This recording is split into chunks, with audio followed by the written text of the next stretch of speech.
my problem.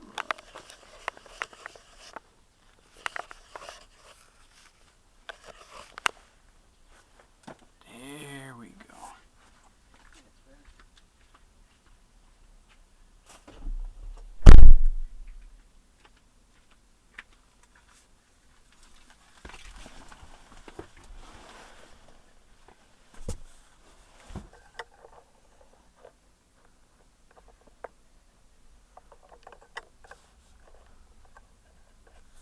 Now y'all get to suffer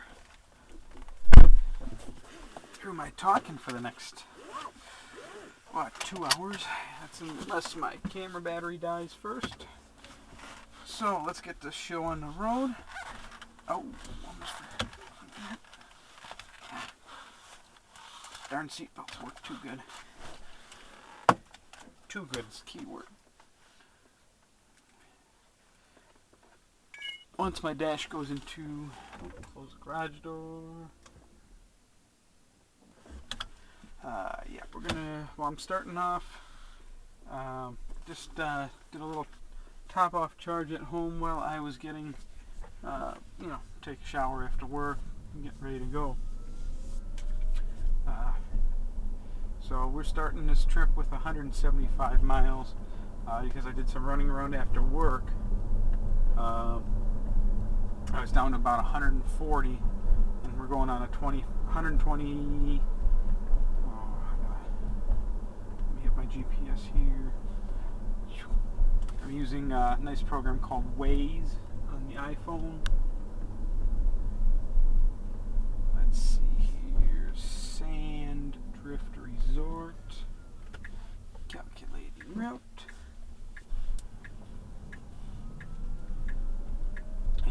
We're starting off, I'm not going to use the trip meter since I use the actual trip meter for keeping track of other things, but since last charge, so it wasn't a complete standard charge, but we're starting off, like I said, with 175 miles, gone 0.3 miles, used about 100 watts. If you're averaging it out, it's 323 watts per mile. Error calculating route, of course.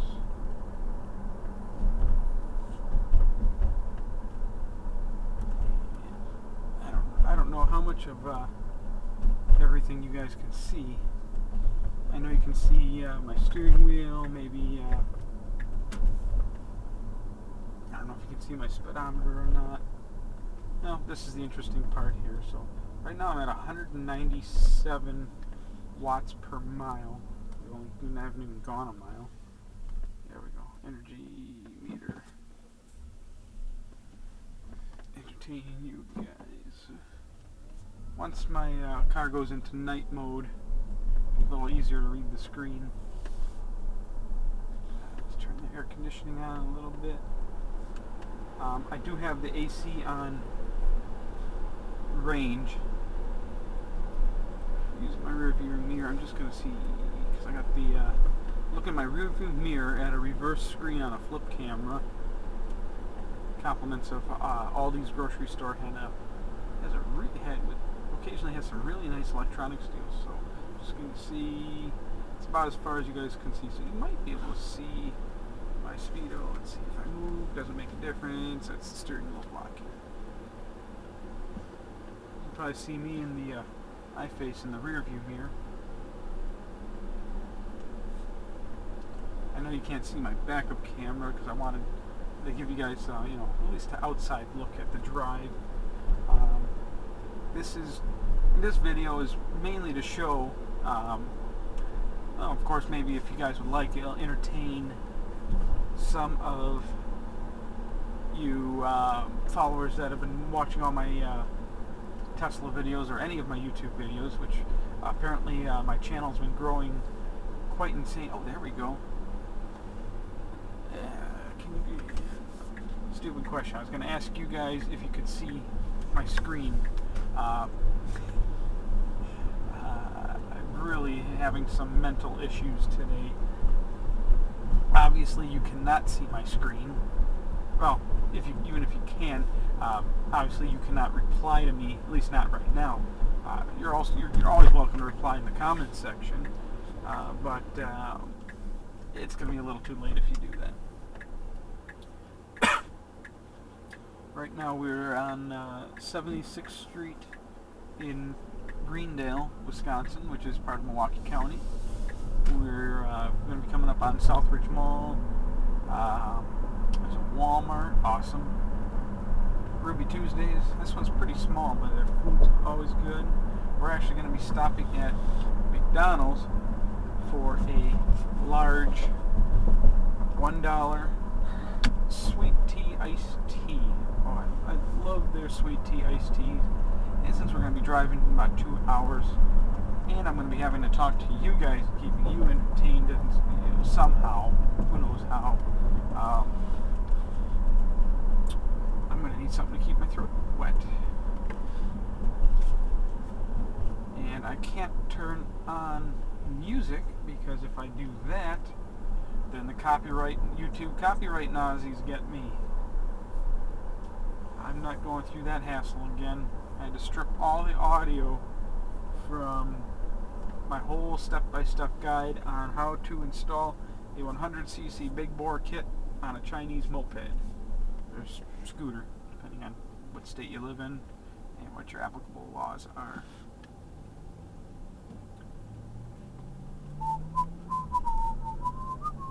Oh, nope, can't even whistle.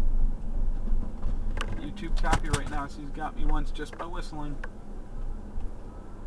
All up 10 seconds worth.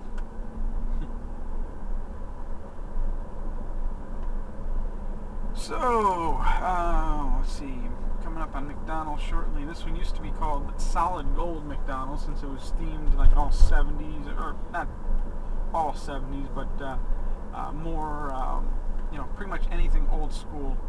It was the busiest McDonald's in the state. The morons tore it down and built just a regular good old McDonald's that doesn't even have a play place. What fun is that? Why would I want to go to a McDonald's without a play place? And now, I don't know if you can see the parking lot as we pulled in. This McDonald's is pretty much dead. If the owner of this McDonald's ever reads this, or sees this video, I should say, he's a moron. I'm letting you guys know that.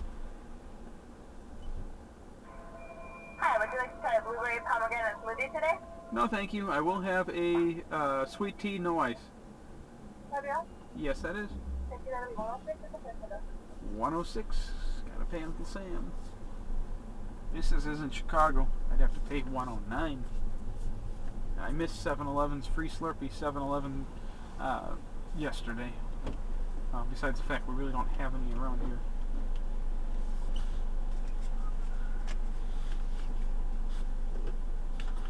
Hi, 106. Thank you.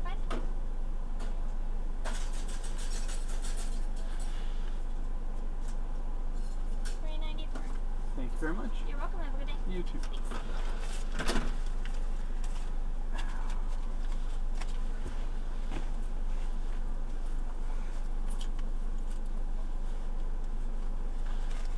The only thing I'm hoping is that this camera battery doesn't die before we reach our destination. I wish I had some way to plug it in.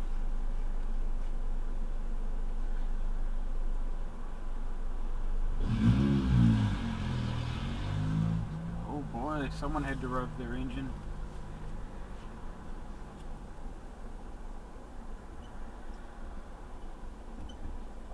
Oh, we got a squeak.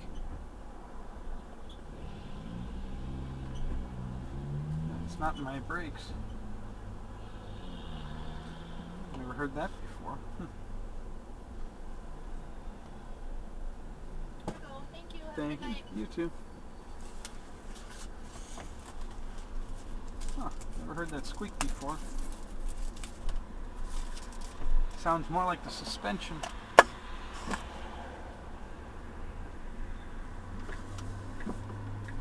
As most of you have known, if you're following all my videos for the Teslas. Wow, Friday night 76th Street's dead. I should be doing like 25. We're doing 40. Huh.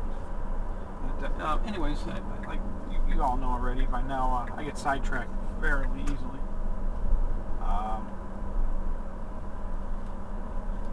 Tesla had my service center in Villa Park had my Model S for a couple days. They had a number of minor issues that they had to fix. I'll go over them in more detail. I'm going to try and do that video tomorrow. But they took care of pretty much every question, concern I have. They also did a few service bulletins, I guess they call it. They're not really recalls, but they're updates to the vehicle improvements that they've come up with. One, there's some sort of clip that they installed on all the windows. Don't know exactly what that does, but windows work just like they always did, but the paneling around the windows, can't move the camera to show you guys, I'll do that in another video. The paneling around the windows, for some reason all the paneling squeaks slightly. I probably just have to try and pop it in a little better, or maybe apply some more pressure. No big deal, doesn't bother me. Like when you press down the paneling before, like getting in and out of the vehicle, you know, it wouldn't move or squeak or nothing. Now it just got a slight kind of, you know, plasticky, rubbing on plasticky kind of noise. Moving over. Yes, I'm signaling. And checking my shoulder. And my rear view camera.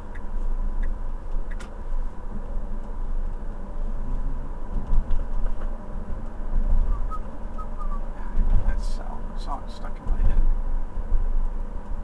Oh great, we have a cop behind us. Let's see if I get pulled over again just out of spite. Cops seem to like pulling me over. And I never get a ticket because they never have a specific reason that they are pulling me over.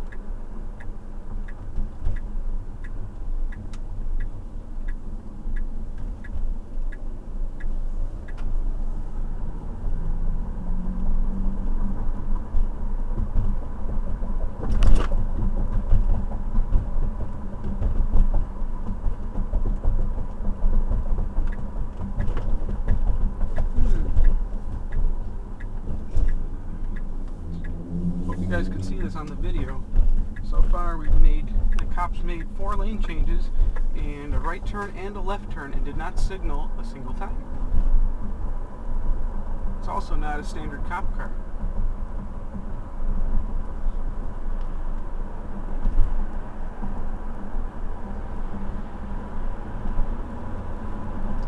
Well, it looks like I'm locking our cruise control in at 55, which is the speed limit.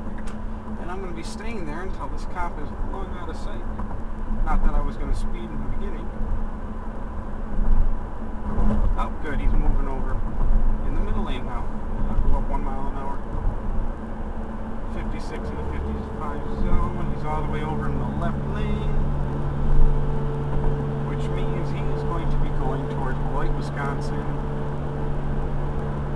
instead of towards Madison. And there is now a semi in between me and him. Okay, bye-bye. Yes, I did.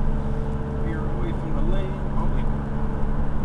That cop was in a Nissan Altima.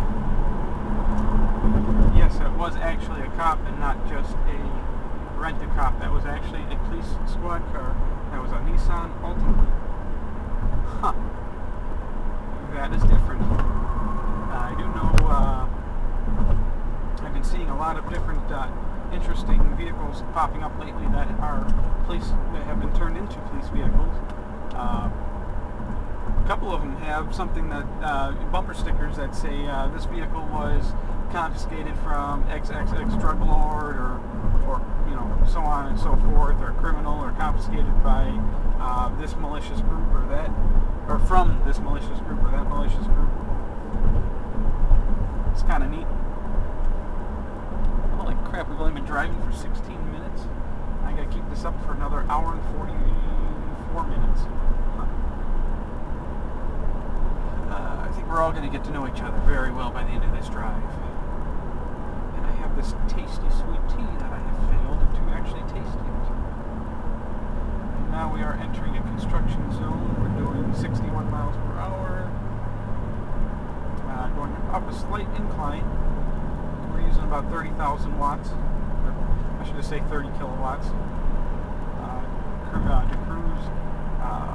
Rated range is 168. Projected range is 158 at current consumptions. So far, we've gone 6.2 miles, used 2.2 kilowatts at 358 watts per mile.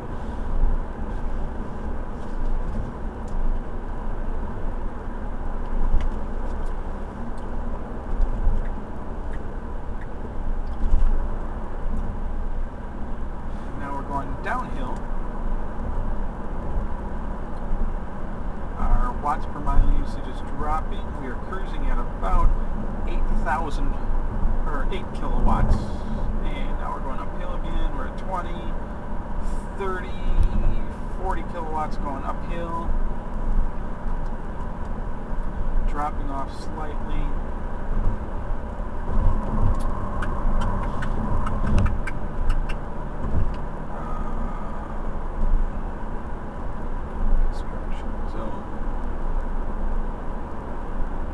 This doesn't go on for too much longer. Once we're out of this construction zone, I'm going to show you guys a few pictures. I got a flyer over here. I'll hold up for the camera.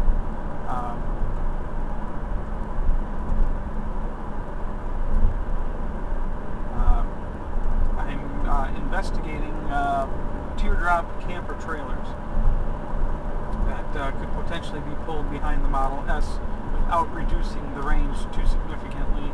Obviously, as you all should know by now, I do have the 60 kilowatt version, so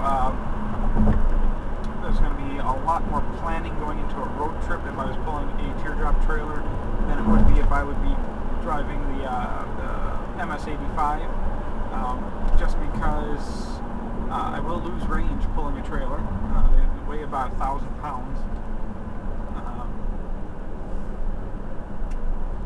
And I need to be able to make it from supercharger to supercharger, or high power charger to high power charger. Although on the other hand, if you're planning on going camping like that in a travel trailer, you need to also be staying at a RV park. So maybe if you're doing like just a good fun getaway, go to the RV park, plug in at the RV park at night. You can sleep in your trailer, enjoy the surroundings, have fun. Next morning, you've got a full charge. Whee! It was a little bumpy. And sorry guys for not filming this one in HD. This camera uses the old FAT32 file system, so the largest file it can create is 4 gig. And actually it stops it at about 3.8. So if I were to use the HD on this video camera, it'd just stop at about 3.8 gigs and corrupt the file, and all that talking, all that time wasting would be for nothing. Not that you guys would really care.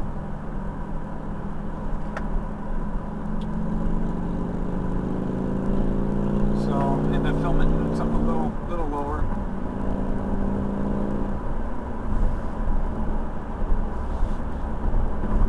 This is just called DV quality. I don't even know what resolution it is.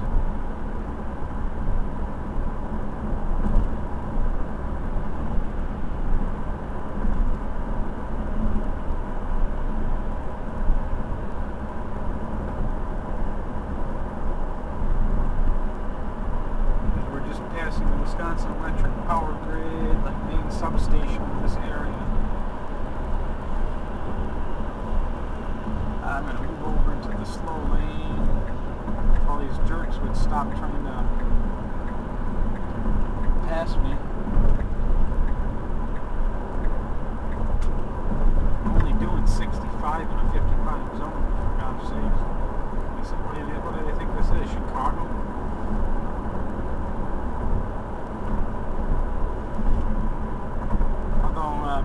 Milwaukee or Wisconsin, southeast Wisconsin, doing so much driving, you do get to know where the cops usually sit.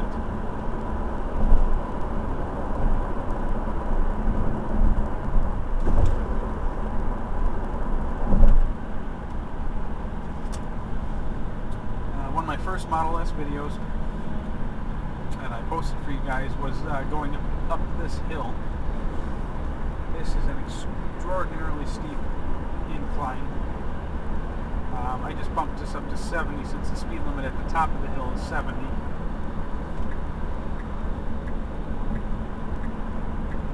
BMW is riding my butt. I mean, really close. He was probably 2 feet off the bumper just there. But we are going uphill. You're using about 40 kilowatts on the 45 kilowatts it looks like.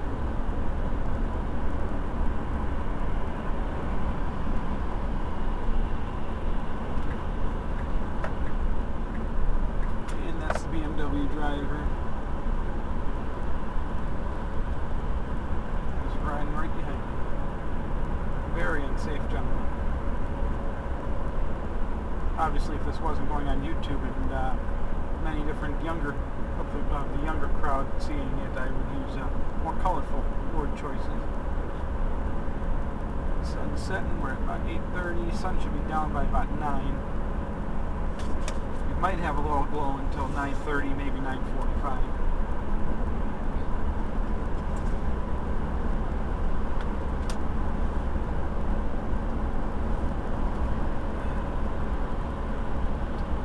Glasses on so I can see a little better. Ooh, much better.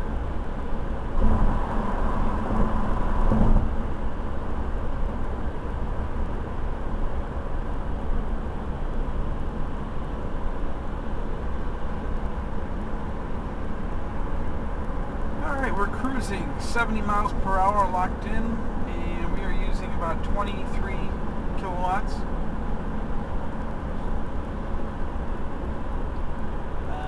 About 332 watts per mile. We've gone 13.3 miles. 4.4 kilowatt hours have been consumed thus far. I have 160 miles range remaining. Projected range and current consumption is 151. We're going uphill again though, which of course as always will consume more, and as we level off, projected will go up. I don't think I finished my statement from about 20 or 30 minutes ago.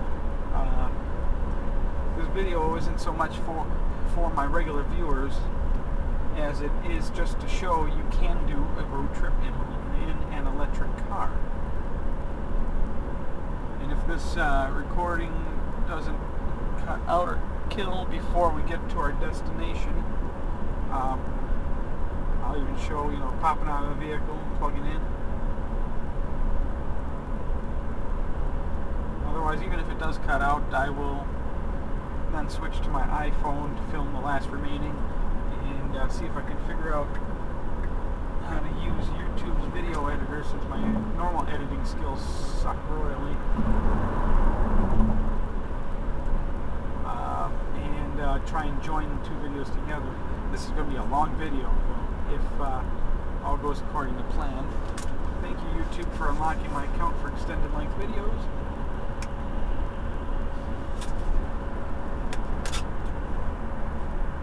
Oh, my throat is scratchy today.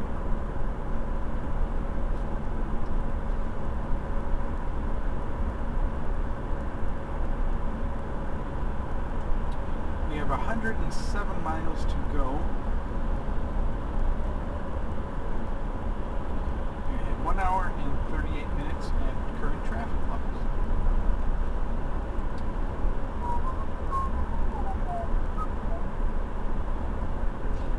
Hey, there is some music I can play. I do have some royalty-free music on my memory card. I do put that, I put it into some of the videos I do. Just because some of the videos I gotta remove all the audio due to copyright. So I got this nice audio, royalty-free audio that I use on occasion. Or we can just listen to the Sean Hannity show. I don't think he'd mind me sharing. Allegation, any information through each stage of the trial, unless it has been overcome by the Car's trying to evidence switch to the between exclusion of HD and radio beyond a and reasonable regular doubt. AM. To overcome George Zimmerman's presumption of innocence, the state has the burden of proving the And they're talking about that George Zimmerman trial. Yeah, we don't want to listen to that right now. Probably be getting lynched by half my viewers.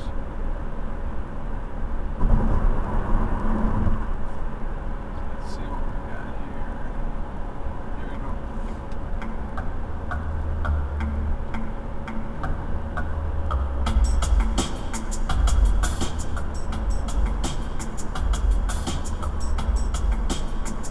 Oh, there's an Infinity. It's to the right. Car make, not Infinity actually, but the make is whatever, you get the idea. Oh yeah, before it gets too dark,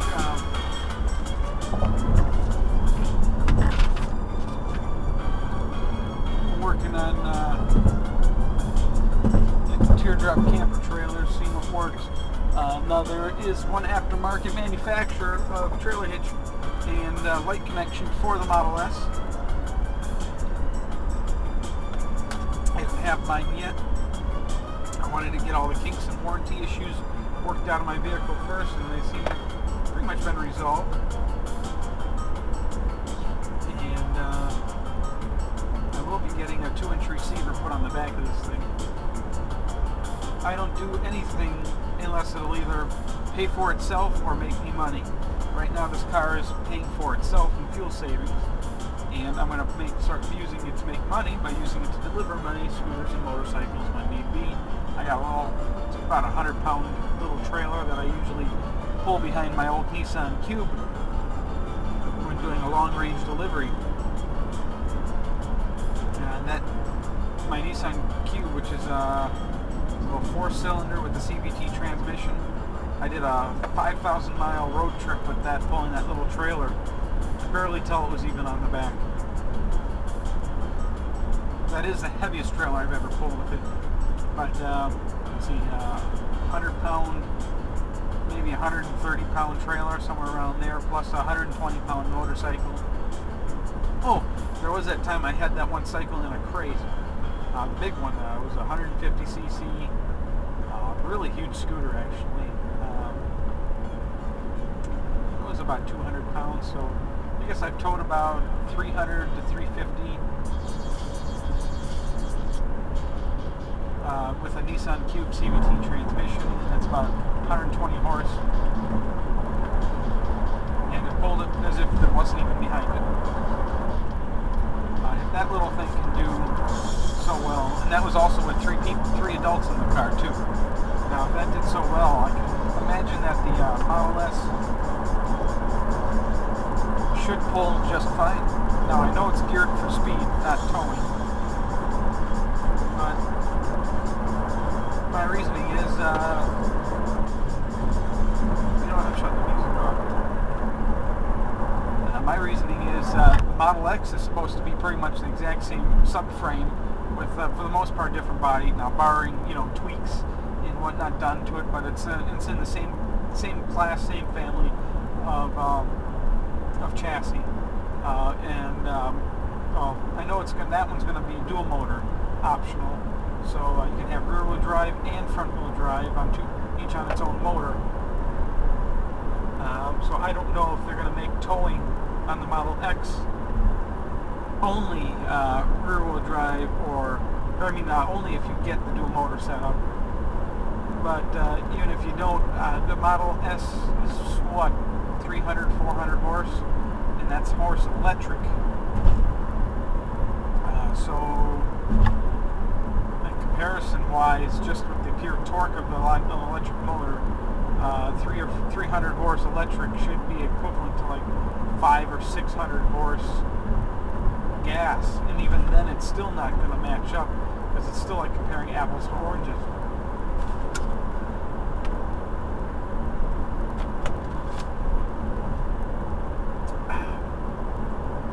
Semi stuck on the side of the road.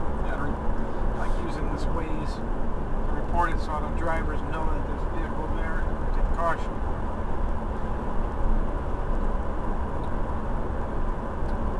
Hour and 30 minutes remaining. 100 miles to go. Let's get my energy meter back up. Can you guys see my energy meter? Stupid question again.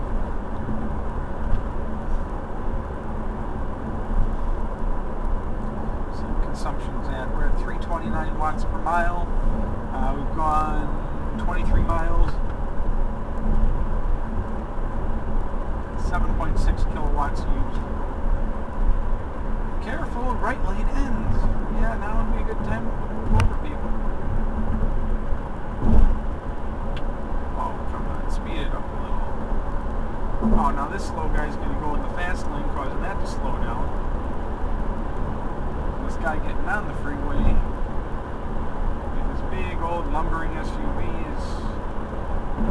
Yeah, maybe he's getting up to speed. Yeah, he's getting up to speed finally. Oh, and he's going off the road.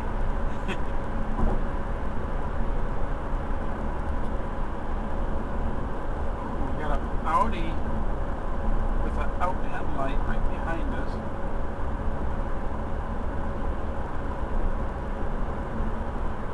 He looks like he's got HID headlights.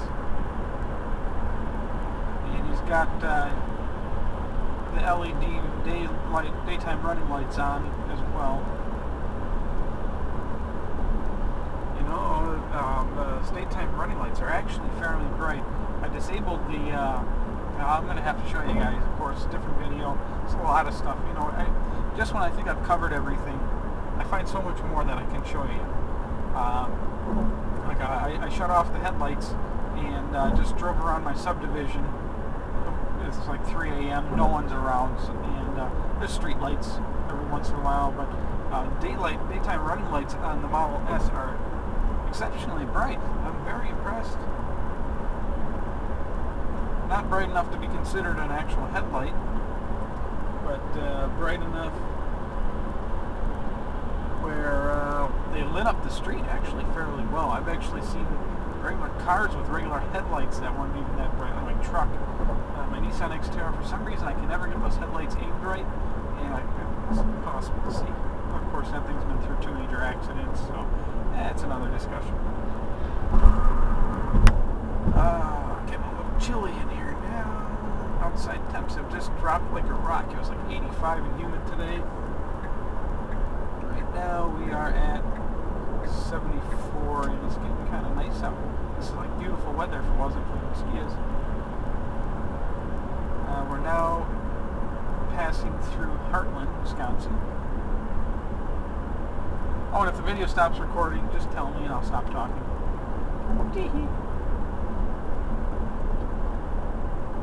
For those of you traveling to either Madison or Wisconsin Dells, coming from Chicago or any other southern area along that route, the Heartland area here is a nice little place to stop if you need a little pit stop, get something to eat. There's Applebee's, Burger King, McDonald's, Hardee's. Can you believe that? Hardee's. You never see Hardee's anywhere anymore. There's a Perkins, 5 or 6 gas stations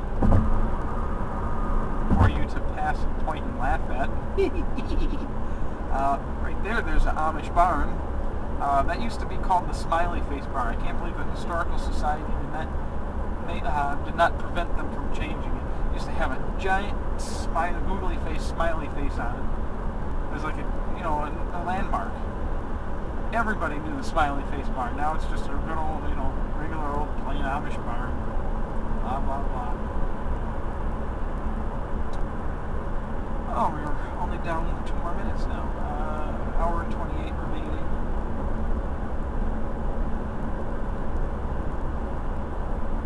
Still cruising at 70. Ooh, I don't know. Should I? Oh, I'm gonna. Nah, I'm gonna stay at 70. Now, one thing I will note that I noticed, at least with the speedometer in this car. This is on a flat level surface is when I say this. When that speedometer reads 70, my GPS reads 70. Most cars appear to have the speedometer set 2, 3, even 4 miles per hour higher than you're actually going. Supposedly to try and reduce accidents, who knows. But when I can get on a flat level surface, set the cruise control at a speed, after my GPS stops fluctuating, it usually ends up matching my actual speedometer speed perfectly.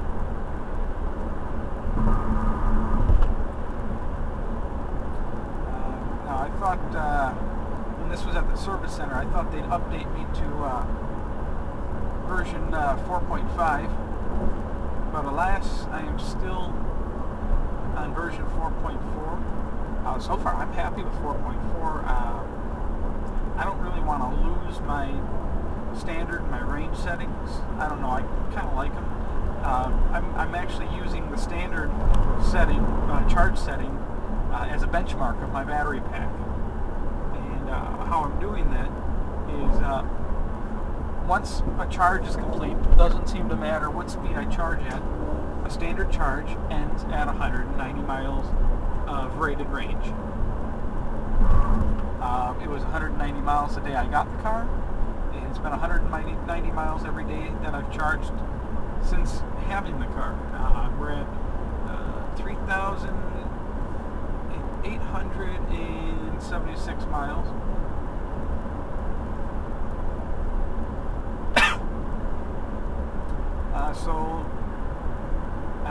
And I think I've done, I've done 4 range charges. I did one yesterday against better judgment, but what I did is I did a standard charge. Oh, and a rated range on a range charge every single time so far has been 109. I gotta take another sip at a moment, but 109 rated miles.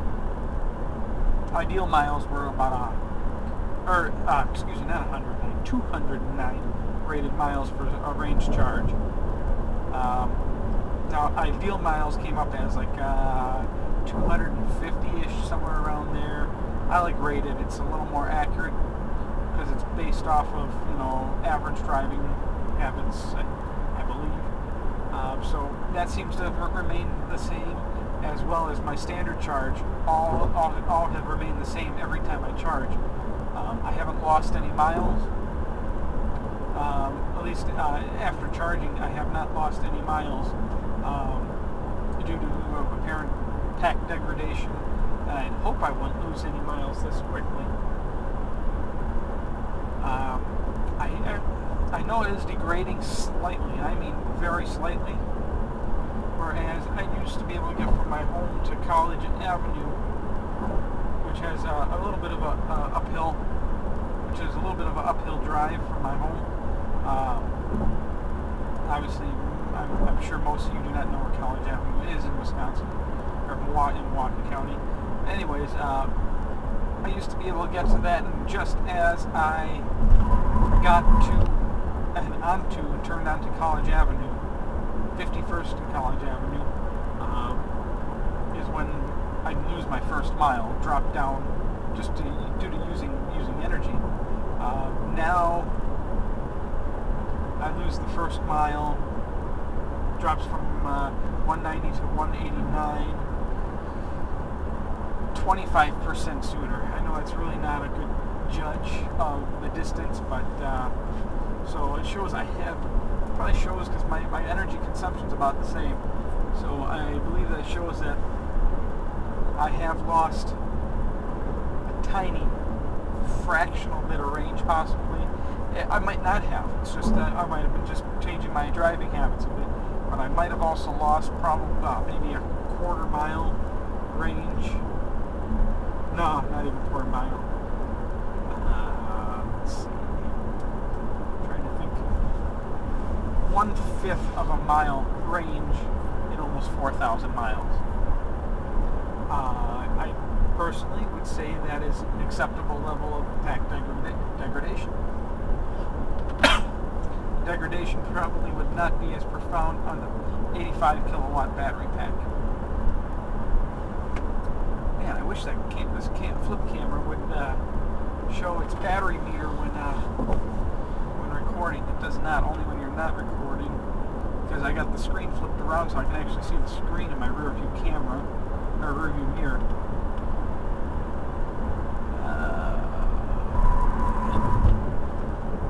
It's about 50 minutes of video recording probably. 88 miles to go. In 1 hour and 22 minutes.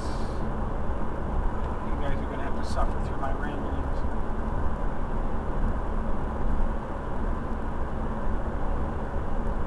Just to see if you guys are actually paying attention.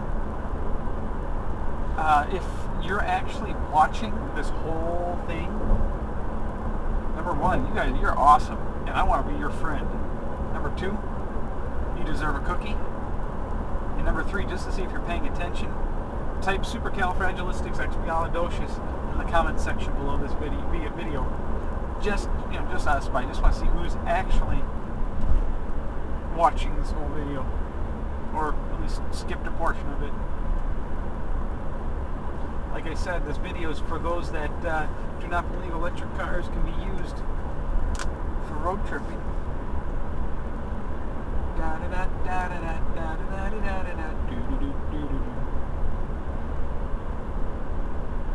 Not that I would ever drink and drive, because I will not drink at all if I'm ever going to be driving within a reasonable amount of time.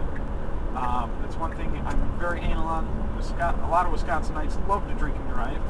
I am not one of them. I will not have a drop of alcohol anytime near when I'd be driving a vehicle. Completely sober driving only here. Anyways, I could really use a beer right now. Or maybe a glass of Chianti, or Lambrusco is more of a table wine. But a nice big glass of Lambrusco, 2 ice cubes. I don't know, it just tastes, to me Lambrusco, even if it's chilled, tastes better with 2 ice cubes in a nice large glass, maybe 12-ounce glass, 2 ice cubes. And I could really have that with a big plate of lasagna. Oops, I almost deviated from my lane a bit.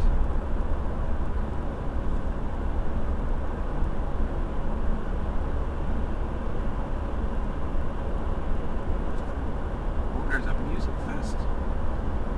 We got those digital billboards.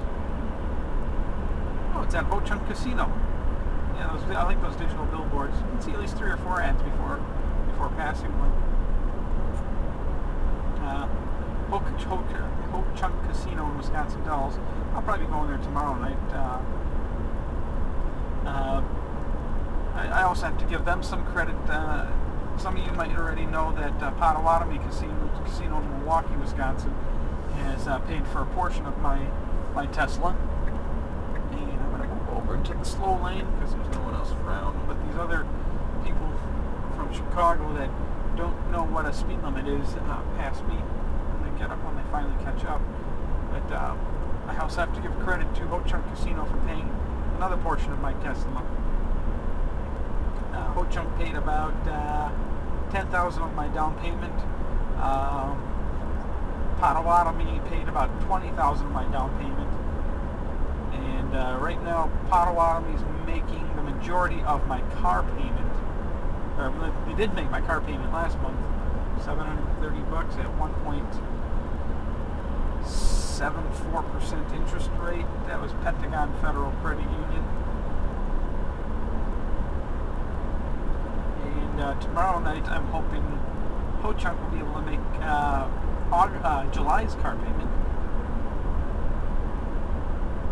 If you wonder how I get so much money from these casinos, you're welcome to see my other videos on how to win every time on roulette.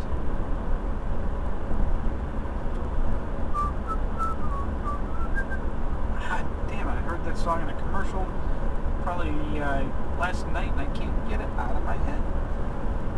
You drive me crazy. No, I'm not going to start singing Britney Spears songs. Is she even alive, or did she kill herself?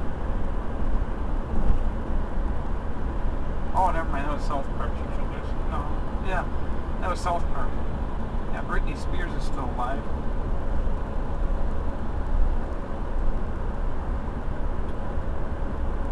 What's that other one, that redhead? I can't remember her name.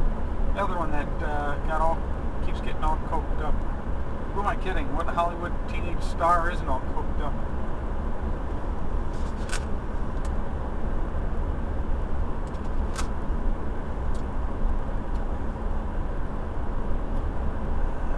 Here's Tesla Motors Club.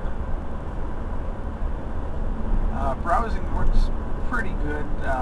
Half screen browsing works great. When you do full screen, it can get just a little laggy depending on what it is. Non-pictured sites without a lot of pictures usually work pretty fast. Once you start loading up a lot of high megapixel pictures on a web page, it really slows down. Alright, I gotta take these off. Sunglass time is over. I don't feel like putting on my regular ones. I like wearing sunglasses in the afternoon because you get that sun, the glare of the sun going down, sun setting, and it's still bright out, but then you get all these oncoming cars that already have their headlights on, which they're supposed to, and you get some glare from the headlights, and a nice mild tint, especially prescription sunglasses, can get rid of that glare. And oddly, wearing prescription glasses in a foggy situation, I was able to see things that I couldn't see at all without them. I see dead people at funeral homes. Is this thing still recording? Holy crap, it is. 50 minutes of video. Now we're hitting 50. Okay, I was off a little bit before. I think I said 50 about 10 minutes ago. Oh, we got an hour and 15 minutes to go. Bump my speed up 1 mile an hour. Get to our destination 1 minute quicker. A minute and 11 seconds quicker.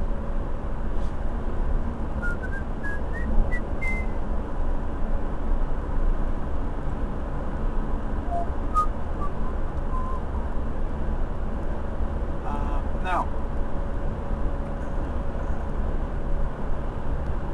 I guess some of this is stuff I'll be going over on my What Has Tesla Repaired video once we're done. When I get time, hopefully tomorrow, to go over what Tesla repaired on the vehicle. Now, I did ask about the excessive negative camber in the wheels and the abnormal tire wear, which I just started getting some slightly abnormal tire wear. My tires are starting to cup, which is, of course, due to too much camber in either direction. Now, they said it was within factory specifications. However, they were able to do some corrections. They complimentary rotated my tires. I do not have the service agreement, but they did a complimentary tire rotation. I was told the 19-inch tires are to be rotated at every 3,000. All I can say is, holy crap. Now that I'm shifting a lot of my driving over to this, I'm going to have to rotate my tires every month. I thought I was done with maintenance. What happened to this car? It was supposed to be a low maintenance vehicle. Shoot, my truck, I got 70,000 miles on my truck tires.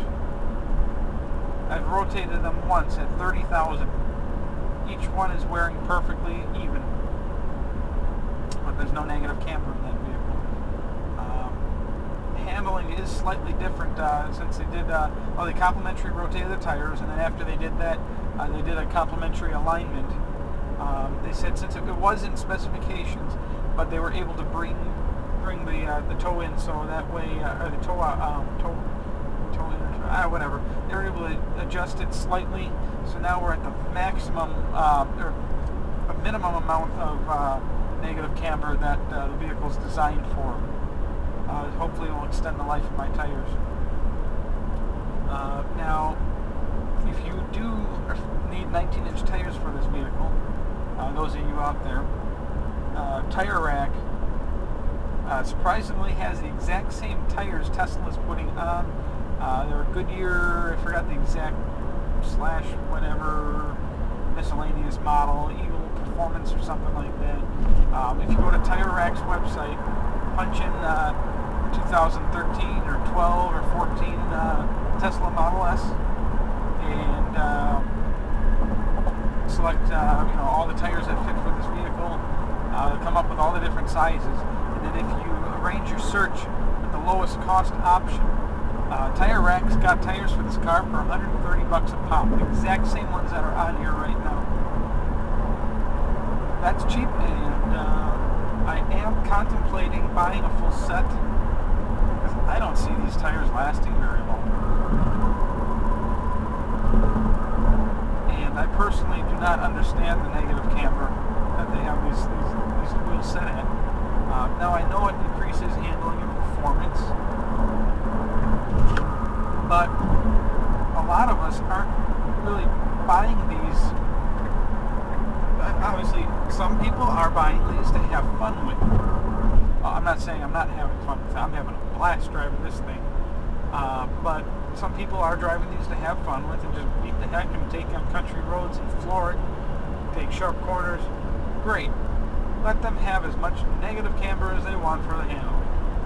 For the rest of us, I really ask that you just give us a flat freaking tire with perfectly even wheels, so when we're cruising on the freeway, like so many of us are, our tires last. Reduce the maintenance. Shoot, my Nissan Cube, I went 50,000 miles. Never rotated the tires once. Never had to. Each tire wore exactly even, and they all wore at a nice even pace. Wow, did you see that we hit a lightning bug on the windshield and it blew? Haven't done that in a while. Went through a whole swarm once, and the whole windshield kind of lit up for about 10-15 seconds. Must have killed a bunch of them. But I think they were at $139 per tire for the exact factory, for the OEM factory tires for the Tesla Model S. 19-inch. I didn't bother looking at the 21s. Actually, I did once. They were not cheap. So I am contemplating. Now, I looked at that maybe 6 months ago before I even got the car, even placed an order for it, and it was the same price, but it keeps saying sale, sale, sale, sale, sale, sale. But the price is still showing. I don't know if they're trying to clear it out of stock or what. I'd like to hold off. I don't really want 4 more tires sitting in my warehouse or my garage. I already got about 200 moped tires stacked up all over the place. But at that price, when they're usually, I think the normal price is like $240. I do have a tire machine, but no way in heck I would risk installing tires on the rim for this vehicle.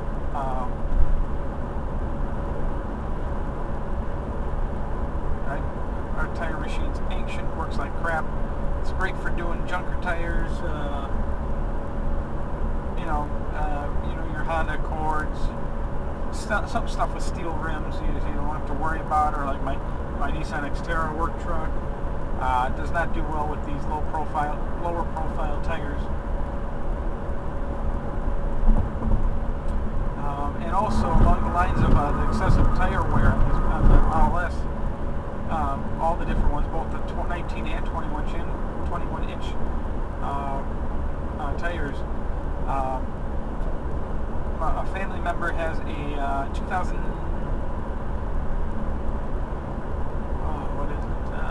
2010 Lincoln MKT. It's with the 840 EcoBoost twin turbo, etc., etc. That is a fast car. It wouldn't be able to beat the Model S, but it could almost keep up. We'll put it that way. That car has 22-inch tires. And she's got about 30,000 on those tires. Almost nowhere.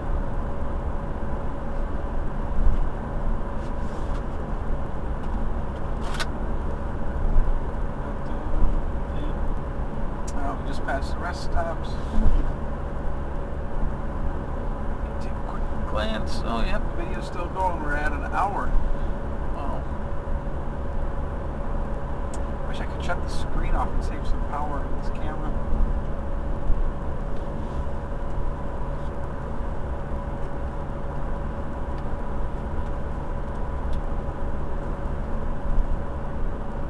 Oh, 70 miles to go, 1 hour, 6 minutes. We should be coming up on Madison, Wisconsin shortly. Oh, maybe not shortly. 19 miles to go till Madison. Now coming up on the left should be an RV dealership. Yep, there it is right there. Okay, well that's a Buick Chevrolet dealership. To the left of it, not lit up because they're closed at night, is a travel trailer and RV dealership. It never stopped there, but I wonder if they'd be cheaper because we're kind of out in the sticks right now. Lake Mills and Waterloo, Wisconsin.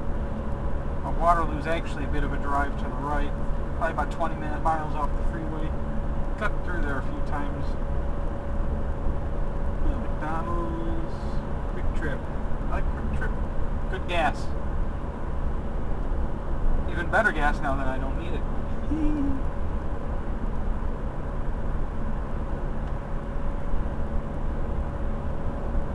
Hopefully you guys can tell by how quiet the drive is. This thing is just, we got, this is fairly new asphalt they have down on the freeway here. And you probably can't hear it due to the crappy microphone on the camera. But, I wonder if you can see that car. To left lane, that car, next car up in the left lane. He's about 10 car lengths ahead of us. I can hear his car. I can't hear my car, I can hear his car. That's how quiet the Model S is.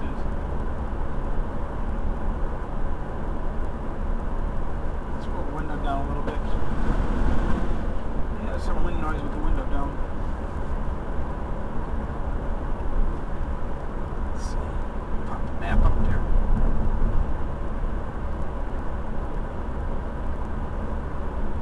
So yeah, I guess another feature that's I'll focus on all the different features with the 4.5 software update. But right about there, they have a button. The performance model that I had as a loaner while mine was getting its service done had 4.5 on it, and it had the button that you hit the button. Two options came up. One was view superchargers, and with that selected, it would show on the Google Maps where all the superchargers around the U.S. are located. Obviously, those of you in other countries, it most likely would show where a supercharger is in your country. It also had a second option that, when selected, would show you all the charging locations that you have visited. So, say you're doing a road trip somewhere and you stopped at an RV park to charge, it would record that. So that way, if you ever wanted to go back there, you just select it and it'd show you where it is. And I don't know how the functionality would work on a non-tech package yet, since I don't have 4.5 yet, so I don't know if it'd show you directions or just give you the address of where it is. But on the tech package version, on the performance model I drove, did indeed put marked down turn-by-turn directions on how to get to that charger that you had previously used. Now it showed my home, and it showed all the different chargers that previous people that have borrowed the vehicle while theirs were getting serviced have charged. So chances are I could have went to 5 or 6 people's homes and talked to them or seen them. Kind of scary if you let someone borrow it. I don't know how to delete those. Didn't play around with it enough. It's something I kind of discovered on my way back to Villa Park Service Center to drop the car off. So yeah. Oh, come on. Guy in the left lane's driving slower. Guy in front of me is going slow. So either I have to slow down or I hit somebody. And now he's speeding up. Moving over.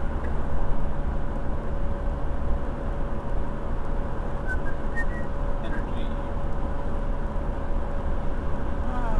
Let's see what our usage is. We're averaging still 326 watts per mile at 71 miles per hour. We have gone 59.1 miles and used 19.3 kilowatt hours of electricity.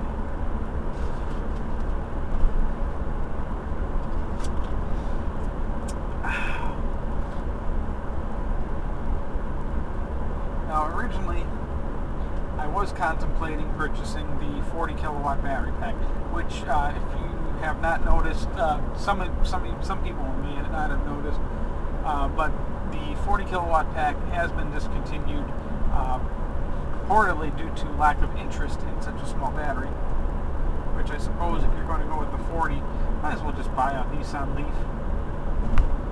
It has a lot less range, and even less than 40.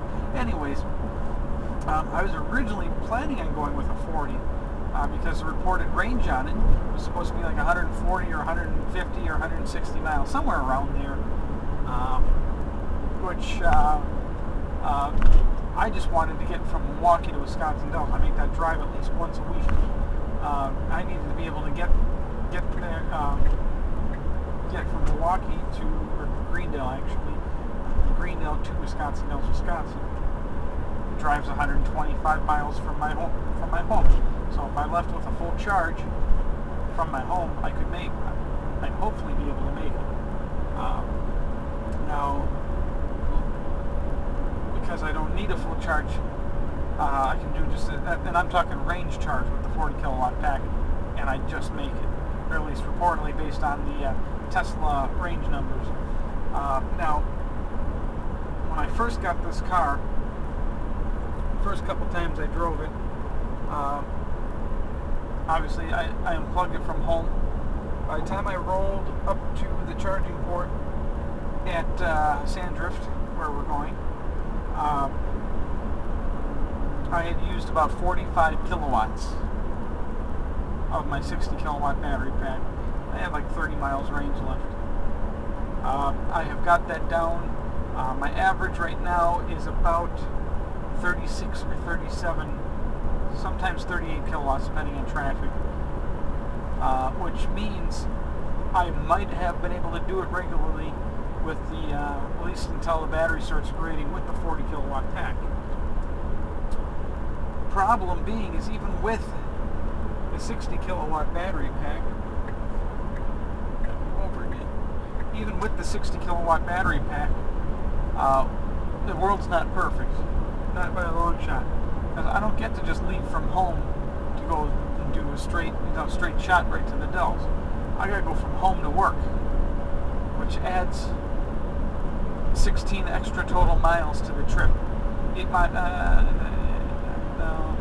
18, about 9 miles each way, because I got to go back towards my house to get to the freeway. So it adds about 18 miles, plus that city driving, stop and go, which 18 miles and that would be more like use up enough for like 25 miles.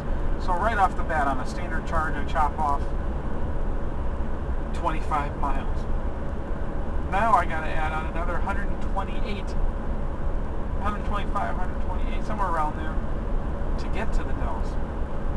So right there, total, we're at 150 miles, we'll see. I'm just doing rough numbers. 150 miles gone right there. Now when a standard charge says 190 miles on a standard charge, so that would leave me, I arrive with, normally, like I said, today I got to top off at home before making my way to the Dells. Usually I just go straight there after work, or I don't have time to top off. But I had to get some things done at home before I left. So I plugged in while I was taking a shower, mowing the lawn, doing a few other things. Once you factor all that in, I'm over 40 kilowatts. Yeah, if I plugged in at work and left work and only drove maybe 55 miles an hour, which would add a half hour to my trip, yeah, I'd make it on a 40, at least at first. But once that battery pack starts degrading, I'd have to stop off at the halfway point, which would be Madison, which eventually is going to be a supercharger in there, hopefully by fall. But then the 40 kilowatt battery packs couldn't use a supercharger anyways. So, shot in the dark there. I'd have to use something like a level, I'd have to use a level 2 and sit there and add on maybe 15-20 miles. So I'm stuck there for 45 minutes to an hour, which is fine if you're driving, you want to stop and get something to eat. But it's a hassle. I don't want to have to stop at Madison, especially when the drive is only 20-something miles. So I'm glad I did go with the 60. If I would have ordered the 40, I would have been grandfathered in, and I would have gotten a 60 kilowatt car that was software limited to 40. And obviously my numbers that I'm running, trying to compare it to a 40 kilowatt. When on a full 40 kilowatt battery pack, you don't get to use all 40 kilowatts. I don't know, even on the 60 kilowatt, you don't get to use all 60. The pack keeps some in reserve to prevent damage, in case you have to leave the car parked then until you can get a tow truck or something, preserve the pack. It's got to preserve the life of the battery pack. So on a 40 kilowatt pack, you might only get to use 35, 36, or 37, kilowatts. So you just chopped another,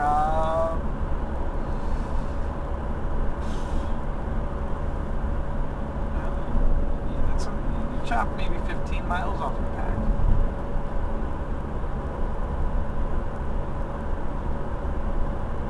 Oh yeah, I'm getting sleepy. Long day. I should have taken a nap about 8 hours ago, but too many customers today.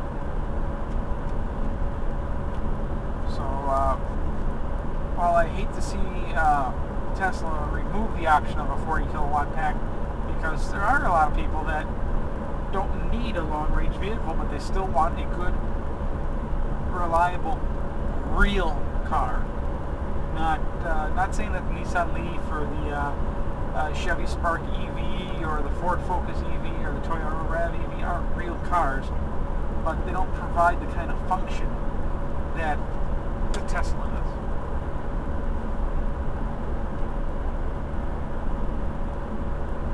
It might have been a little off in that alignment. I'm seeking to the right now. It used to be a perfect straight line. Live with it. Maybe I'll get a Firestone lifetime alignment for this car. Just kidding. Firestone ain't getting their mitts on this thing. If I took this to Firestone for an alignment, by the time I'm done, they'd say I'd have oil leaking, that I need a transmission fluid change, change my engine air filter. They actually tried pulling that crap with my electric Alfa Romeo. I needed an alignment for my electric Alfa Romeo right after I finished building it, because the previous owner, oh man, was that alignment off. So I pulled it in there. Apparently the guy writing up the paperwork was not the same guy that apparently the guy that was working on the car was not the same guy that was doing the checklist of things that they said they checked on the vehicle. According to Firestone, the engine oil level on my electric Alfa Romeo conversion was low, and I needed an oil change. Apparently my transmission fluid was dirty, and my engine air filter was dirty, and they highly recommended I change my engine air filter. You know what I said? I said, go for it. That's when the fun started.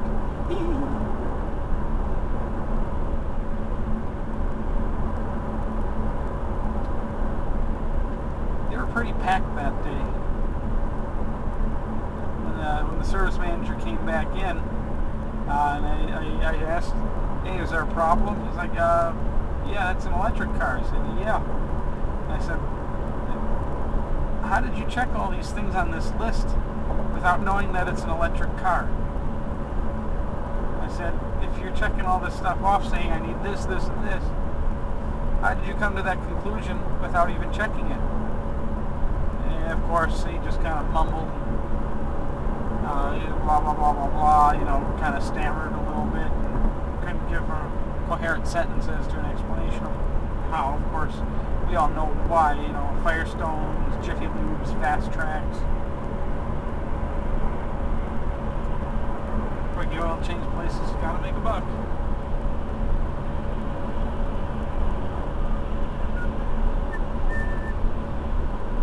2.2 miles from Madison.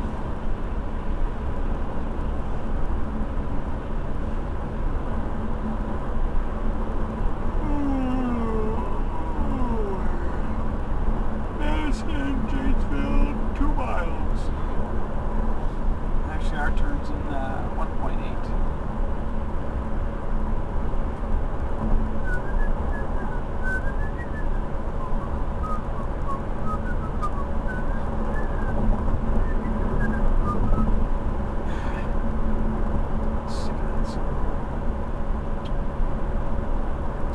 We got 92 rated miles left. Projected at the current usage is 93 miles. 330 watts per mile, 23.9, just around 24 kilowatts of energy used, and we've gone 72.5 miles thus far. I've gone 239.6 miles since I left the Tesla service center, and I've used a total of 74.2 kilowatts since I left the Tesla service center. That was, keep my eyes on the road. That was Wednesday. Today's Friday. Didn't really do too much yesterday. I had too much yard work to do. My average since picking it up is 310 watts per mile.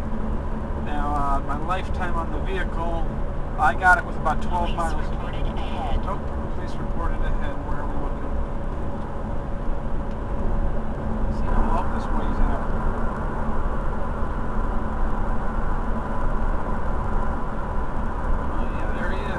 Can't see him on the camera.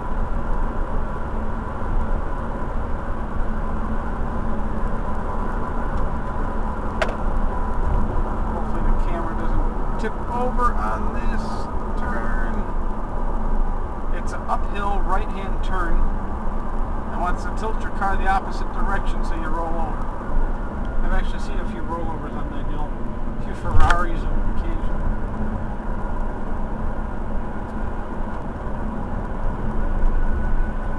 Construction zone.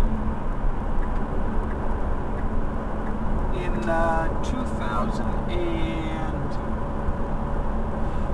2002, so 11 years ago, I was right at just about this exact spot, and who just happened to pull up next to me? Eddie Murphy. I shit you not. I forgot what he was driving. It was convertible. It was oh man, what was it?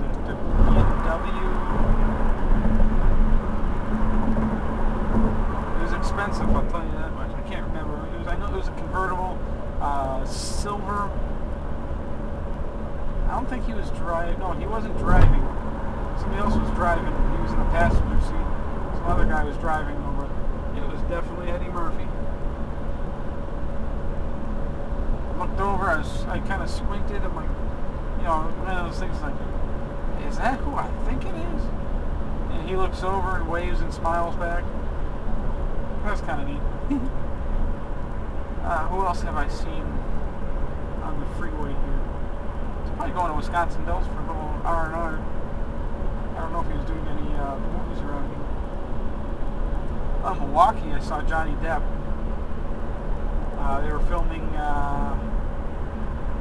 Oh man, why can I never remember? I don't remember the name of that movie. Was that Gangster movie, I believe? And a friend of mine was a gentleman that flew the aircraft in the movie. And he's an actual pilot. He actually flew the plane that they were filming on. And they all had Pizza Hut or something. Pizza after they landed, just all kick back, have something to drink, have fun.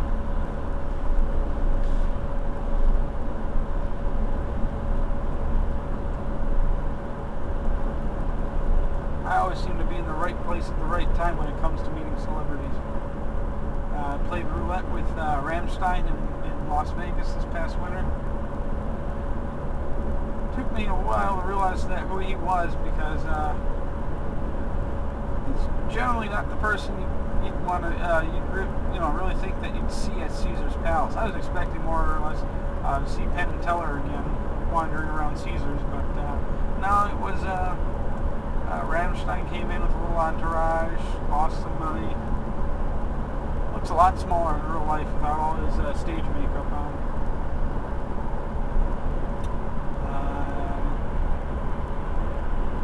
Next trip to Vegas, I'm going to have to visit the Pawn Stars Pawn Shop.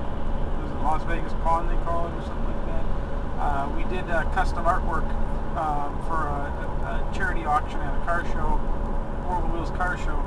And we made a the Pawn Stars airbrushed and hand-painted metal plate. That's not quite the right way to describe it, but it was kind of like the front of their pawn shop, and it had Chun-Li, and I'm not talking about fat Chun-Li from the Pawn Stars. I'm talking about Chun-Li from the old cartoon that Chun-Li got his name from. And we had two of those. One we auctioned off. We had Chun-Li sign both of them. One we auctioned off, and the other one sitting in our office of our shop, of our body shop. I'd like to, just as a funny, I'd like to take that to their pawn shop, ask them how much they'd buy it for.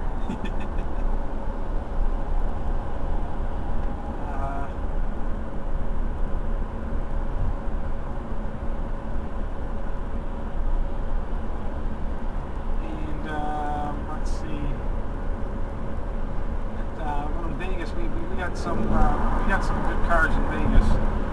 Part of our dealership, we got buzzing around there. We have Danny Gans's car. Danny Gans is dead. He put on a real good show. I saw him late 90s, I believe, 98. I want to say he died in 04, 05. Can't remember exactly quite. There's a cop on the other side.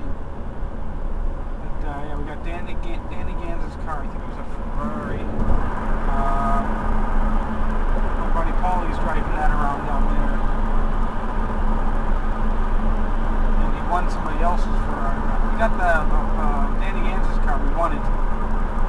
Paulie won it playing a progressive slot machine in Vegas.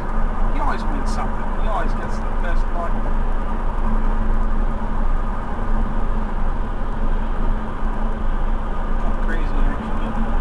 Not him, I mean in general.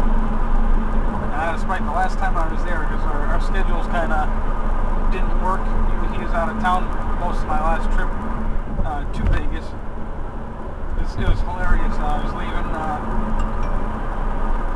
after me and my brother-in-law were comped like 2 weeks worth of hotel stay at Caesar's Palace. The last day was the day Paul got back into town. And most hilarious thing ever. Because for fun, he's retired, but for fun he buys and sells cars. He gets them from the auto auction, fixes them, makes them all pretty and everything, and then he flips them. Just something to do. I mean, nothing, no record, nothing that's wrecked, but okay, bumper's damaged. No big deal. Puts a new bumper on it, cleans the car up, fixes any of the mechanical issues if there are any, and sells them. Doesn't make a lot, just something to do when you're retired. You need something to keep busy and have fun. So out of spite, okay, I'm walking out of Caesar's Palace, and after 2 weeks everybody recognizes us, or recognizes me and my brother-in-law. I'm wondering what the heck's going on, because Paul was going to take me, my brother-in-law was staying, but Paul was going to take me to the airport, McCarran Airport in Vegas. Because I had to come back to Milwaukee. I had a trade show I was doing, selling my bikes, the Realtors Home and Garden Show. And what does he pick me up in? An old Ford Crown Victoria, missing bumpers. He was wearing a white beater t-shirt like a slob. Hilarious, most hilarious thing ever. And he was in the limousine lane at Caesar's Palace. We walked out, and I'm like, what's that commotion over there? Because apparently the Caesar's Palace, whoever's in charge of that whole drive-up area for the limousines and drop-offs and pickups, were trying to get them to leave. And I said, oh, no, he's my driver. They're looking at me. Their jaws just dropped. They're like, freaking hilarious. Oh, man, you can't beat that. That just took the cake. I'm hoping by the next time I'm going to Vegas, which once the summer's over and my motorcycle and scooter sales season is over, I'm hoping the supercharger network will be up to snuff enough where I can drive my Model S to Las Vegas. That would be kind of nice, because I am royally sick and tired of these effing airlines. I hate taking a plane. I love driving. The only problem is with my schedule, I didn't have the luxury to drive to Vegas the last time I rode. I didn't have the Model S yet. I would have driven like my Nissan Cube and pulled off, I would have hybrid miles it, got 42 miles per gallon. But that's 2 days of driving. And it would have cost, a bit, a nice chunk of change of gas. At least in the Model S. You're stopping, I can't do 2 straight days of driving non-stop. That's impossible, even for me. I could do, the most I've done was 28 hours, and that was really, really pushing it. And that was also after a long day of work, a hard day of work at my shop before I took off. This thing's still recording, yeah, hour and 25 minutes. So, that's a little hard for me, but if I can drive the Model S and stop at superchargers along the way, even though the supercharger is only going to be 20 to 40 minutes, being that I got the 60 kilowatt battery, I'd be doing a range charge at every stop, just to make sure I got enough. If you're using up the range charge right away after charging the vehicle and not leaving it just sit stored with that huge charge in there, should not affect the batteries at all. But at least, during that, okay, let's just say a completely dead battery, 40 minutes to get it up to, pretty darn full, but then it's got to taper off just to top off the battery. So factor in 50 minutes to an hour at a supercharger for a complete 100% completely topped off range charge. That's all time I get to nap. And being that this is electric, plugged in, I can nap with the air conditioning or heat on. So it doesn't matter what time of the year I'm going. I can just put my seat back down, or I can just have my back seats folded down and do the little, get a mattress in. I got a memory foam pad at home that the kids use for napping on in the living room floor and playing on, which there's certainly a little hole for that. I'm thinking of using that and cutting it right to size to fit in this car. And because it's foam, I can roll it up real tight and store it out of the way. That's heavy as hell. But I'd be ending up chopping half of it. That would actually work out very well. A couple pillows. Just set a timer. Too bad the car can't ding. Ooh, that's an idea for an option. Ding when full or charging is complete. So let's see, if you take, you factor in a restroom break, you're stopping every, at least on this one, this car, I'd be stopping every 2.5 to 3 hours for a recharge on the supercharger network. Over again. 36 minutes left, 35 miles to go.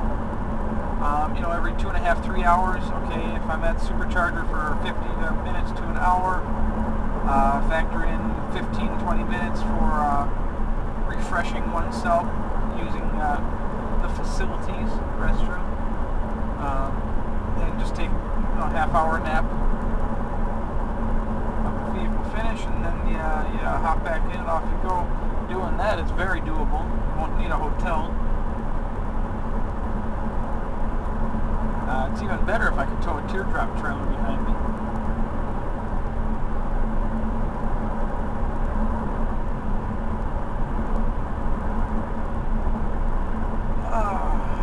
Road trip would be nice.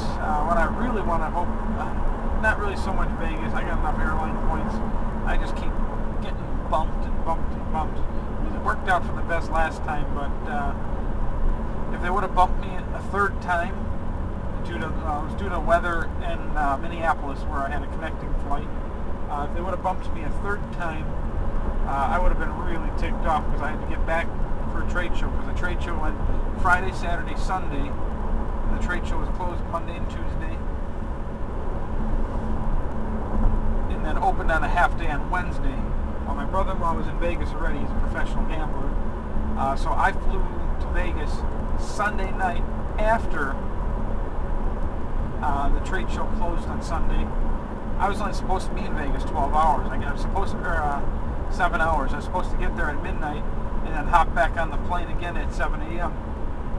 I'm not going to tell you why it was only supposed to be 7 hours. That's private business that I'm not going to discuss. And that drift to the right is coming back again.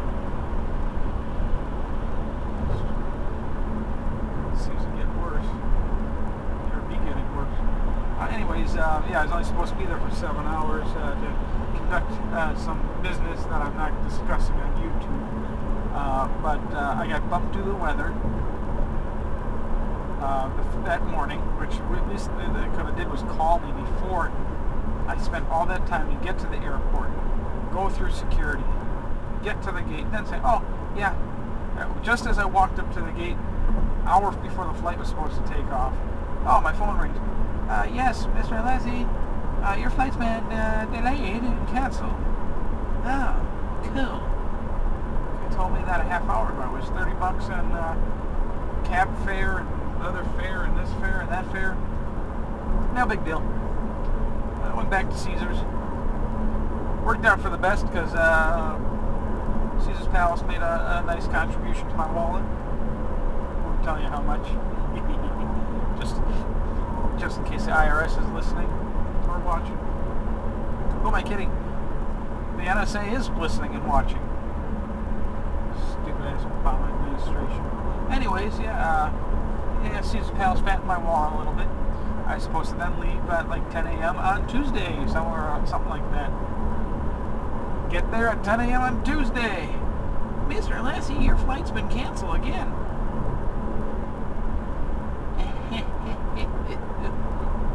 Really? We can get you on American Airlines tomorrow. Okay. Like I said, the trade show is only open half days on Wednesday and Thursdays, so they open at 4 p.m. for the trade show. Fine with me. If I can leave early in the morning on Wednesday and get back, check the weather radar online. Looked like Wednesday was going to be a clear day in Minneapolis. Actually, they rerouted me through Detroit. shittiest airport I think I've ever been in my life. It was filthy. Garbage all over the hallways. Horrible, horrible airport. I would recommend avoiding Detroit Airport at all costs. Is there anything in Detroit that isn't just a sack of beep?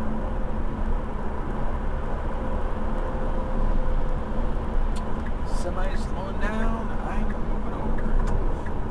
Oh, one thing I will let you guys know is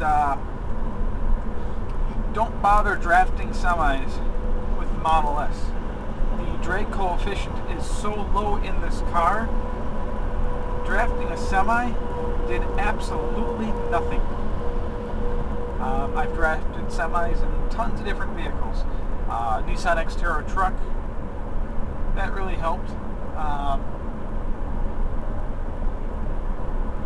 Okay, semi flashed his high beams at me.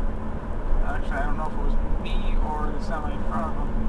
I'm hoping I don't have a brake line out after they service my vehicle. I really don't feel like driving it all the way back to Chicago again. Spend $8 in tolls. Get a loader. Come all the way back because that's an hour and something each way.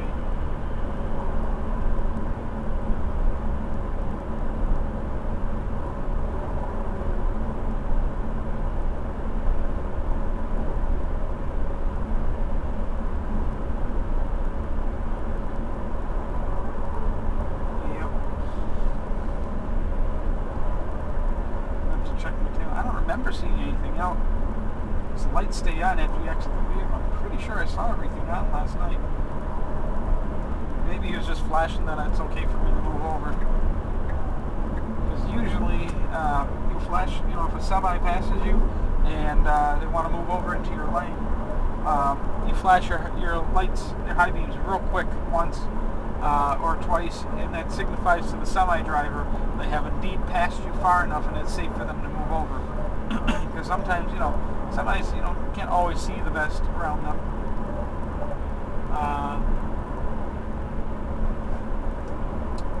But usually the semi will not do that to a regular car or truck or, you know, personal vehicle, non-commercial, unless you're towing a trailer of some sort. That might make it difficult to see around you. Not many people know that. But maybe he was just saying nice car to me. How can you not? And we're still recording, hour and 34 minutes. That's kind of neat. It's going to work out nice too because the internet access at the Sandrift was like 50 megabit down. Obviously, I can't even hit that because the Wi-Fi is only 802.11g. There's no end with the stupid router they gave us. So unless you're hardwired, which doesn't matter. I don't need to download anything. But the upload speed at the Sandrift was like 5 megabit. Oh, is that nice. My upload speed at home is 1 megabit, which I still consider upload of 1 megabit pretty darn good. Not like my old IT days when I owned a mobile data center. Too much stress running a data center. I said screw it, closed it. That was also part of the fault of the Motion Picture Association of America. Have any of you ever heard of a little website called Demonoid? Well, I don't own Demonoid, never have, never will. I never ran Demonoid. But because Demonoid was on a web server in my data center, and because the owner of Demonoid lives in Mexico, I don't know, this is 10 years ago, and they couldn't go after him because that's Mexico. U.S. copyright laws don't apply in Mexico. They decided to sue my ass. Fuck you, Motion Picture Association of America.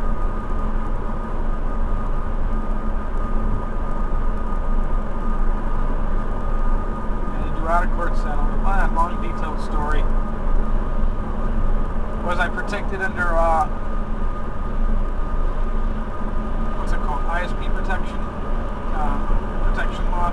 Yes. But I would have had to go to court. And the minimum retainer I'd have to put up to any lawyer was $100 grand. I don't have $100 grand pissing away on lawyers, especially when I do win.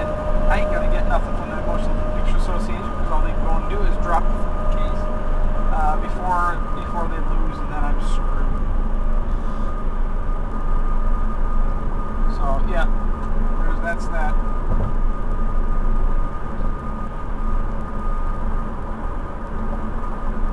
I said, you know what, enough of this shit. I don't need 50 million phone calls every time there's a network hiccup for 30 seconds and a website goes offline. Okay, let's put it this way.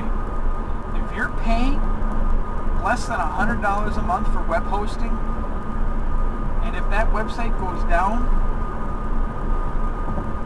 for 1 minute, and you feel the need to call up the web host, screaming at them, I'm losing thousands of dollars.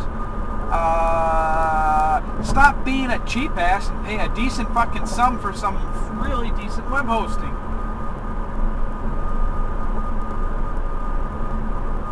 And actually, my network for 3 or 4 years. My network for 4 years, 3 or 4 years, and from the day I flipped that switch on my first T1 to the day I shut that last T1 off. Yes, T1. That was 10, 11. So I started that in 2000 through 2005. So, 2004. 2005 is when I got sued. I had 100% network uptime. My own actual network was 100% uptime. Not once did I have a failure of any kind on my network. None of my switches ever went down. None of my hubs ever did.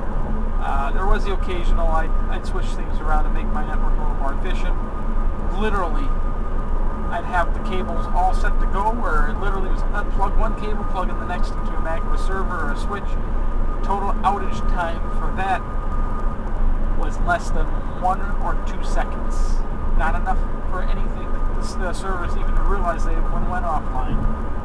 Since the retry, transmission retry would just zip, done, keep going. No big deal.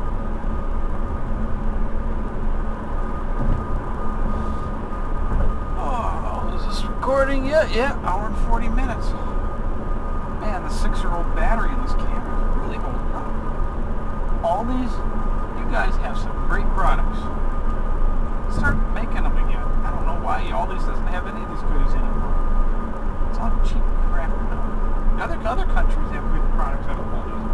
Computers, cameras, not any us anymore.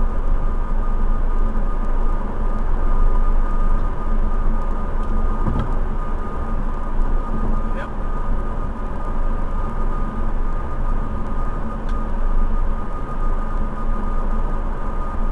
Oh, what was I ranting about before all of these? Oh yeah, the web hosting. Yep.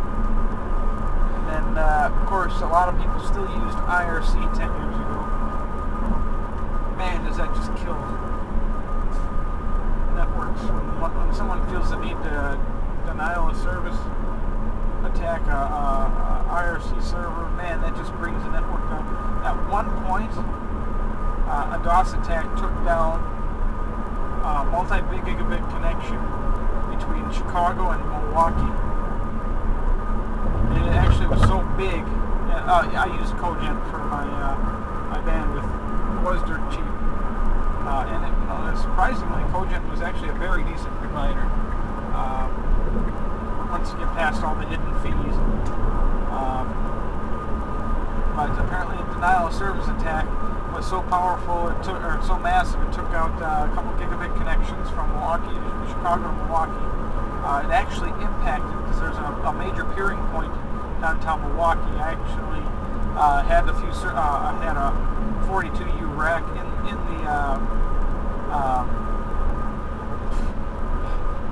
large closet they call the Milwaukee Data Center, Cogent Data Center. It was really just an old PS, a Cynet pop.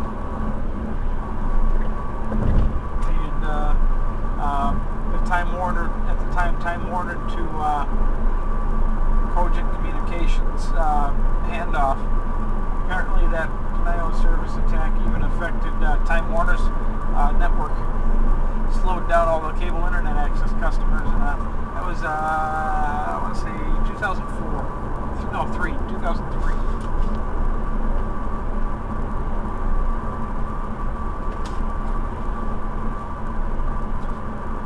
Man, it'd really be nice if I had another person in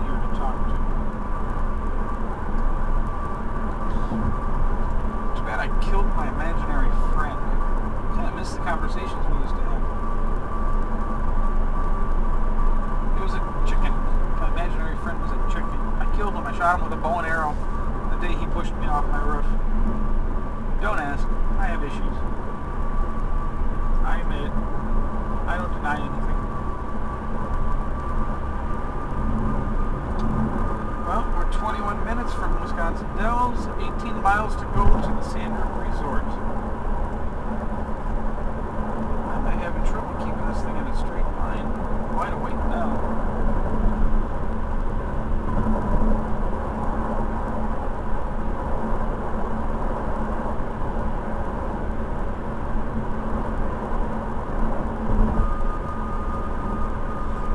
Way back to Milwaukee, I think I might try more standard, yeah, because it's comfort, standard, and sport for steering styles.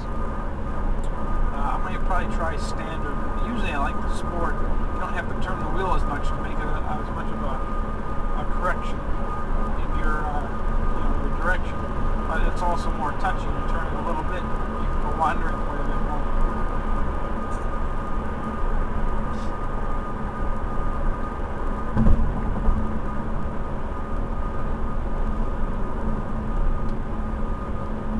Some of you don't know, the rear view mirror in this car is actually dimming. It dims at night when it senses bright lights behind you, headlights. Now in the performance model I had with the tech package, the side view mirrors also dim. With my non-tech package, they do not, which is really starting to get annoying. I actually got, I know it was only 2 days, but I actually got kind of used to that. I like that. They're sure not stupid providing loaded performance models as loaners, because, man, you get it for a couple days. I have got the itch for that performance model. The itch wore off quite, a little bit between yesterday and today now. My car is starting to feel like a rocket again instead of a snail. The MS60 versus the Performance 85, night and day difference. Insane how big of a difference it is. Oh, I smell skunk. This time it wasn't me.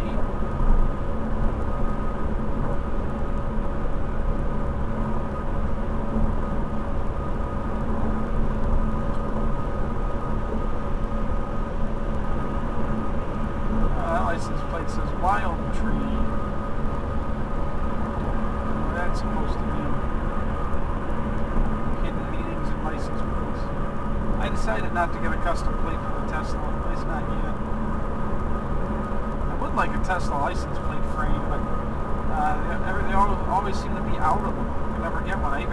They said they'd give me one for free once they get them, but that's semi-swerving all over the place. They said they'd give me one complimentary license plate frame once they get them back in, but it's been a couple of weeks. Doesn't look like they're going to be getting any back in.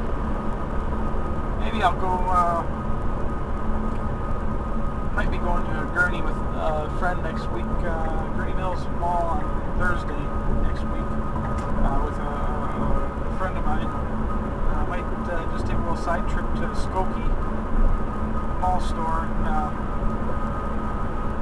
see if they got anything there, because I'd also like to pick up a stack of Tesla flyers and brochures. I got so many people that ask me about this, and getting a little tired of printing out all my own stuff for them.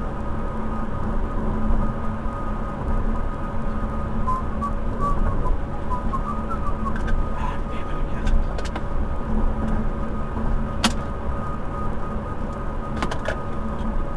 It's just unplugging the power inverter.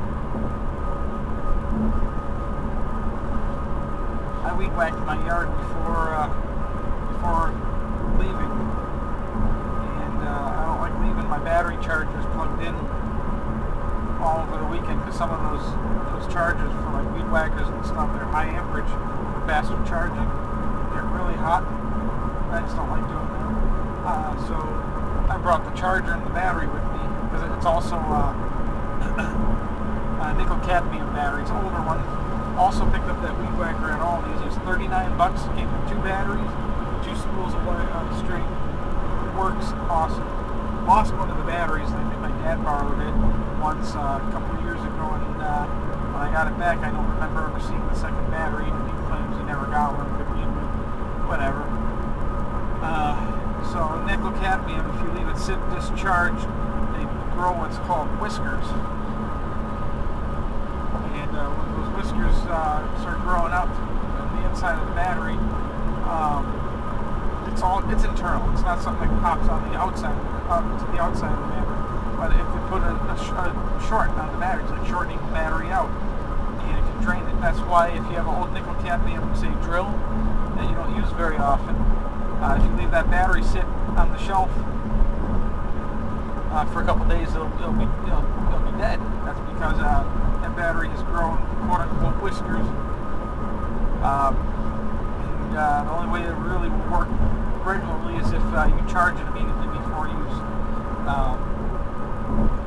So I plugged in just a little 80-watt inverter into the cigarette outlet, or I should say 12-volt auxiliary outlet. You can't call it a cigarette outlet anymore. Politically correct bullshit. It's a cigar outlet. I like cigars. Screw cigarettes. And I charged up that battery off of the Tesla as we've been driving. It took about an hour. Not bad. It's a pretty beefy size nickel cadmium too, 18 volt. The battery weighs about 6 pounds. Nah, 4. Something like it, 4 pounds.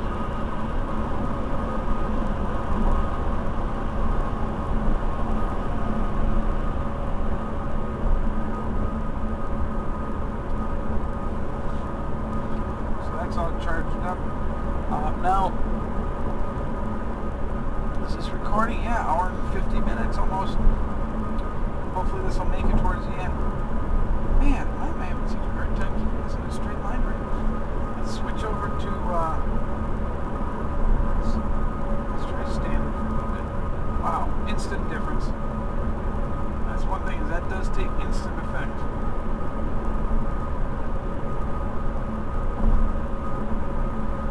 My steering corrections, I gotta turn the wheel a wee bit more. It actually is smoothing out, easier to keep in the lane.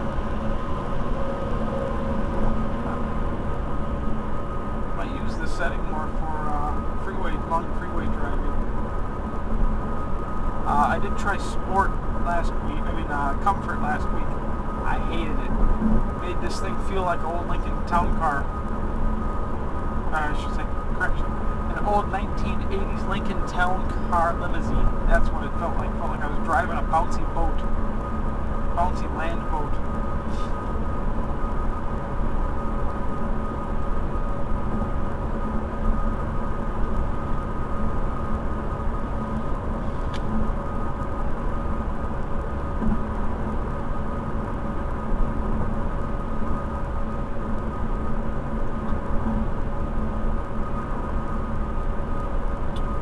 4 miles till the exit. You guys can see a glimpse of the Kalahari Resort. My neighbor built that, or my old neighbor built that. Kalahari actually owned that. He had the Raintree Ramada Inn. He used to own the Pizza Pub in the Wisconsin Dells as well. He actually owned the first resort my family had bought in the Dells. He sold that to my parents, and he used the money that he got from that to build the Ramada Raintree Resort in the Dells. He always had the Pizza Pub before that. He had that for a long time. That's what his first business is. The Pizza Pub was actually in the parking lot of the Raintree Ramada was behind the Pizza Pub. So he had both of his then current businesses right next to each other. So then he sold the Raintree a couple of years later. I don't know who bought that. But he sold that. And then he sold the Pizza Pub to Misa and Elvis. Not Elvis Presley. I can't remember their last name. Very nice couple. I believe they moved up there from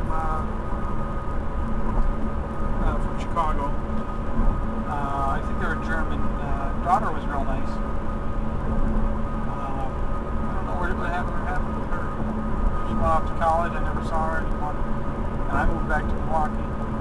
But then, yeah, after he sold Pizza Pub in the Raintree, he took that money, got some other investors, and built the Kalahari Resort, and now he's a billionaire. My parents' other neighbor has a little island, actually bought the island that I used to play on when I was a little kid. I have a moped. I used to drive a moped on this little island across from my house. I had just a little access road, private island. The guy had died, and the place was empty for like 10 years. So I put maybe 10,000 miles on my scooter driving around this little island. Now it's got a massive mansion. That's the guy that owns Mount Olympus Water and Theme Park, which is now the biggest indoor water park in the United States, and I believe the biggest water and theme park. Well, not the biggest overall theme park. No, that would still be like Six Flags Great Americas, but the place is massive. He's buying up a lot of different businesses in the Wisconsin Dells and making all Mount Olympus themed. He's a Greek, nice guy. He's got like a $450,000 Lamborghini. Still trying to get our schedules together so he can take a test drive in a Model S. I have a feeling once he does, he's going to be buying 3 or 4 Performance Plus Model S's.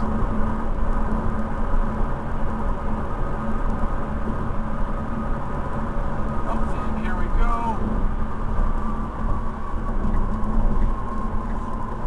I don't know how well you guys can see on the right there. Directly right there is the Kalahari. It's massive. It used to be originally just the Kalahari, then there's a Damon's restaurant next door to that, and there's the AMC movie theater right there, and then next to that was a Cracker Barrel. But the Kalahari has just grown and grown and grown. Directly in front of us now is the Great Wolf Lodge. Anyways, Kalahari just kept growing and growing and growing. And they literally enclosed now. They built a miniature theme park there too. Arcades, got indoor go-karts, Ferris wheel, mini golf indoors, lots of different games and stuff. It's kind of neat, overpriced but neat. It's for tourists, of course.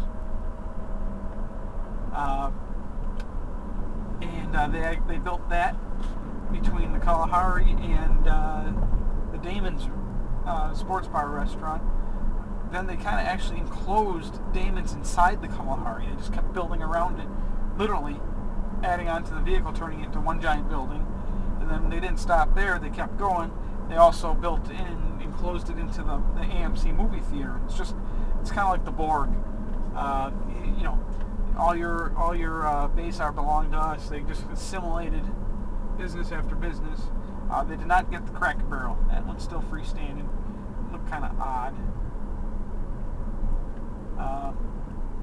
Let's see. If I turned right here,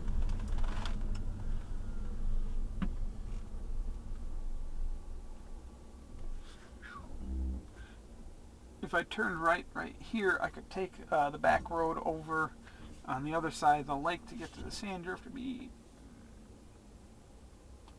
3 minutes quicker, especially